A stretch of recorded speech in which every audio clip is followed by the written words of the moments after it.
ಬಾಗಲಕೋಟೆಯಲ್ಲಿ ಬೀದಿ ನಾಯಿಗಳ ದಾಳಿ ಪ್ರಕರಣಕ್ಕೆ ಸಂಬಂಧಪಟ್ಟಂತೆ ನಿರಂತರ ನಾಯಿ ಕಡಿತದ ಪ್ರಕರಣಗಳು ಹೆಚ್ಚಳ ಆದಂತ ಹಿನ್ನೆಲೆ ಕೊನೆಗೂ ಕಣ್ತೆರೆದ ಬಾಗಲಕೋಟೆ ನಗರಸಭೆ ಅಧಿಕಾರಿಗಳು.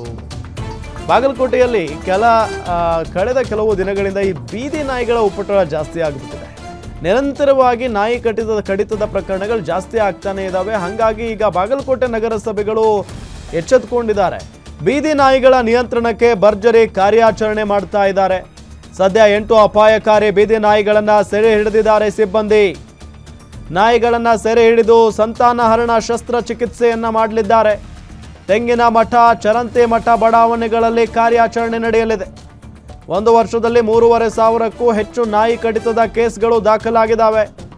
ಬಾಗಲಕೋಟೆಯಲ್ಲಿ ಬೀದಿ ನಾಯಿಗಳ ದಾಳಿ ಪ್ರಕರಣಕ್ಕೆ ಸಂಬಂಧಪಟ್ಟಂತೆ ಈಗ ಅಲ್ಲಿನ ಸಂಬಂಧಪಟ್ಟಂತ ಅಧಿಕಾರಿಗಳು, ಬಾಗಲಕೋಟೆಯ ನಗರಸಭೆ ಅಧಿಕಾರಿಗಳು ಎಚ್ಚೆತ್ತುಕೊಂಡಿದ್ದಾರೆ. ಬೀದಿ ನಾಯಿಗಳನ್ನು ಹಿಡಿದು ಸಂತಾನಹರಣ ಶಸ್ತ್ರಚಿಕಿತ್ಸೆ ಮಾಡೋದಕ್ಕೆ ಮುಂದಾಗ್ತಾ ಇರೋದನ್ನು ಗಮನಿಸ್ತಾ ಇದ್ದೀವಿ. ಬೀದಿ ನಾಯಿಗಳ ನಿಯಂತ್ರಣಕ್ಕೆ ಭರ್ಜರಿ ಕಾರ್ಯಾಚರಣೆ ನಡೀತಾ ಇದೆ. ಸದ್ಯ 8 ಅಪಾಯಕಾರಿ ಬೀದಿ ನಾಯಿಗಳನ್ನು ಸೆರೆ ಹಿಡಿದಿದ್ದಾರೆ. ಸೆರೆ ಹಿಡಿತಾ ಇರುವಂಥ ದೃಶ್ಯಾವಳಿಗಳನ್ನು ನಿಮಗೆ ತೋರಿಸ್ತಾ ಇದ್ದೀವಿ. ನಾಯಿಗಳನ್ನು ಸೆರೆ ಹಿಡಿದು ಸಂತಾನಹರಣ ಶಸ್ತ್ರಚಿಕಿತ್ಸೆ ನಡೀತಾ ಇದೆ. ತೆಂಗಿನ ಮಠ, ಚರಂತಿ ಮಠ ಬಡಾವಣೆಗಳಲ್ಲಿ ಕಾರ್ಯಾಚರಣೆ ನಡೀತಾ ಇದೆ.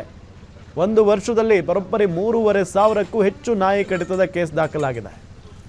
ಸಹಜವಾಗಿ ಅಲ್ಲಿ ಜನ ಓಡಾಡೋದಕ್ಕೂ ಕೂಡ ಪಾಪ ಭಯ ಪಡುವಂಥ ಪರಿಸ್ಥಿತಿ.